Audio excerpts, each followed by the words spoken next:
Hey, welcome to Gut Check. My name is Alex. I am going to gut check your fucking albums and gut check for you while you gut check me. Let's get started. So, the album we're going to be talking about today is going to be the album Heritage by the band Distance. Now, this is a deathcore project. They have a lot of sprinkles of a bunch of different influences. You can hear Lorna Shore in here. You can hear some old Suicide Silence. There's some like brutal deathcore era stuff from like 10 years ago sprinkled onto this, especially with the track The Gnostic Uprising, which I think is the best song in the album. Just it feels kind of old school, new school deathcore. You know what I mean? Like in terms of that sound, which I like to characterize under that title. I think it's very solid, great track. Now, the album, on the other hand, I don't think is as solid. I think this album is very generic in terms of listening ability, and the first half of this album also is quite just boring compared to the second half. Everything up until probably Argent Justice is kind of just a miss for me. There's a track on here called Paradigm Shift. It's the second track on the album. There's like a robot voice part,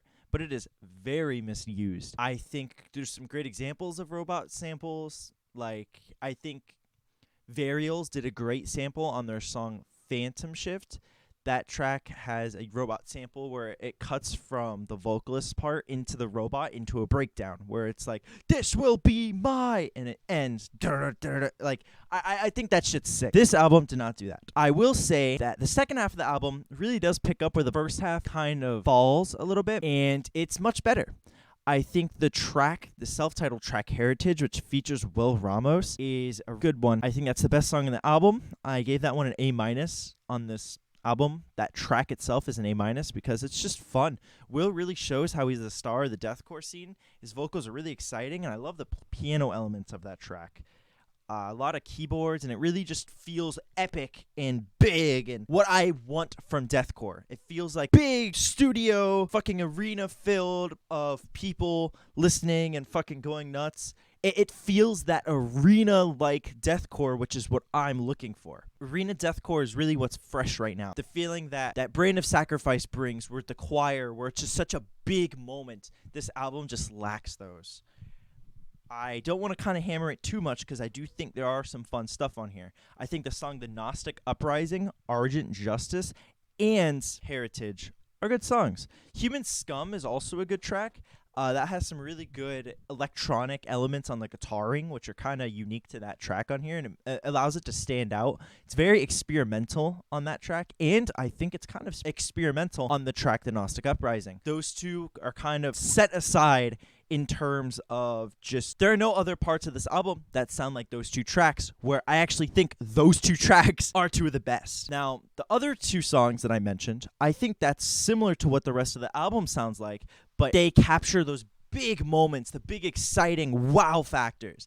They capture those, which the rest of the album just fails to do. Argent Justice as a song is very fun. Having like 8 or 9 features on it, it feels as a really warm welcome and a really warm gift to the deathcore community when you have so many features on it. It just feels like, oh, this style, oh, this style, oh, this style. And pushing that is just exciting. I don't know how they'll ever perform that song live because, I mean, there's like fucking 10 monsters on it. I think it's a fun idea. It's almost like an all-stars season of a television show, but in deathcore, where it has Body Snatcher, fucking Amir, Suicide Silence, and each time one of those features come up, the actual song changes to match kind of the style of their scream, because every deathcore band is different. Each one have their own style. That's especially evident with Kyle Medina of Body Snatcher, Eddie Hermada of Suicide Silence, and the vocalist of Paleface. Those 3 vocalists, they really have their own style that their band kind of supports, almost like a guitaring type of immersion that they bring. And in Distant, we're able to capture that in those parts. I think that's